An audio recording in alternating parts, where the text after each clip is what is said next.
I'm going to show you bridge pose and wheel pose. So bridge pose, there's going to be some advanced variations you can do. I'm going to start with beginner and then show you a few different ways you can have your hands to kind of really get into a deeper bridge pose. And then I will show you actual wheel pose, which is full wheel when you're on your hands and your feet. And then a few variations there that you can do. So to start, we're going to come down and lay on our back. And the best thing to do here is to kind of arch the back and press the hips, the lower back, and the abdominals into the floor. And this is just going to warm up that lower back and that thoracic spine. And again, back bend should always be done at the end of your practice once you're warmed up. Do not just cold do back bends. You're going to hurt your spine. Now, we're going to go into bridge pose. So the first thing we're going to do is we're going to press our heels into the floor and press our hips towards the sky. This is the first variation and the easiest. You want to keep your head and neck in line with the spine. You do not want to move your head side to side. You want to protect your neck. So you're never pressing, there shouldn't be any pressure on your neck. You're going to be on the tops of your shoulder blades, so that upper back, and then just the base of your head. But again, you don't want to focus the pressure on your head. It's more on your upper back and then in your feet.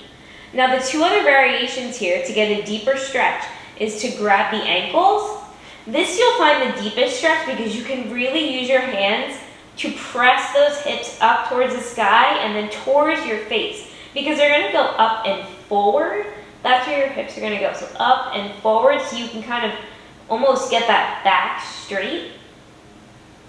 And then the other variation is clasping the hands and having the arms on the ground pressing up.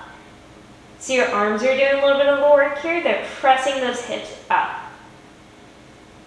And then come down. Now again, you kind of want to repeat that maybe 3 to 5 times. It depends on the practice and what you're doing. If you want to just stick with bridge pose, I would do it 5 times. If you're going to go into full wheel, do it 3 times just to be nice and warmed up. Now full wheel is where we're going to lift our hips, place our hands so our hands or our palms are flat on the ground, and then we're going to use our arms to press our hips up towards the sky. And the goal is to straighten the legs, and it doesn't mean your legs are going to be straight, but you don't want to have them bent with your knees over your feet. You want to have them nice, rounded, and straight. So it's going to feel like they're straight when you're in wheel pose, but they're not actually going to be straight, of course. So lift the hips up, hands up by the ears, press up using your hands and your feet. Now the goal here is to get your hands as close to the heels as possible. So I'm going to show you what that looks like.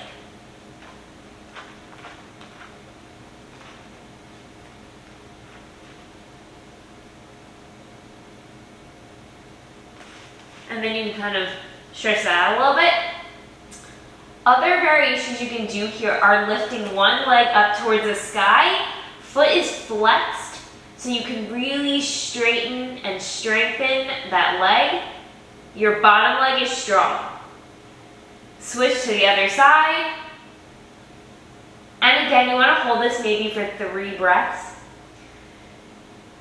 Before you lower, you can lift one arm. And this is all testing your balance and your strength. Lift the other arm.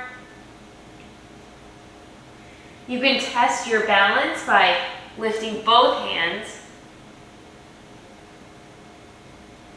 Come down. And then to release, you can come down. I like to sometimes straighten my legs. This is a nice, good stretch. And this is where you can actually straighten the legs out and come down. Now, if you want a more advanced way to get out of wheel pose, that's when you can lift from the upper body and lift up. So you're going to end standing in mountain pose. So I'm going to show you what that looks like. Again, hands by the ears, press up.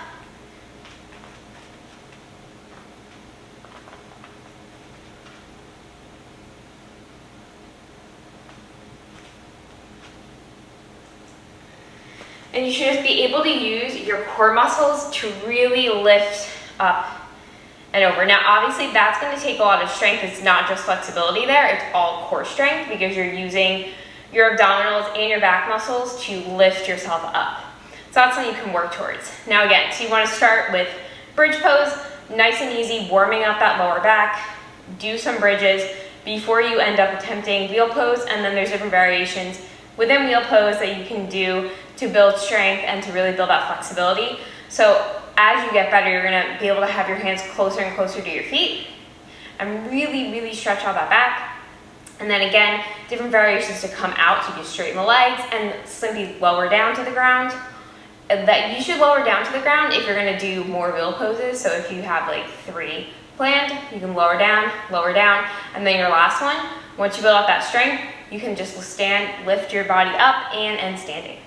So let me know if that was helpful. Let me know what variation you're on or which one you're stuck on, and I'd be more than happy to help. Let me know what you want to see next. Like, comment, subscribe, and I will see you back here next week.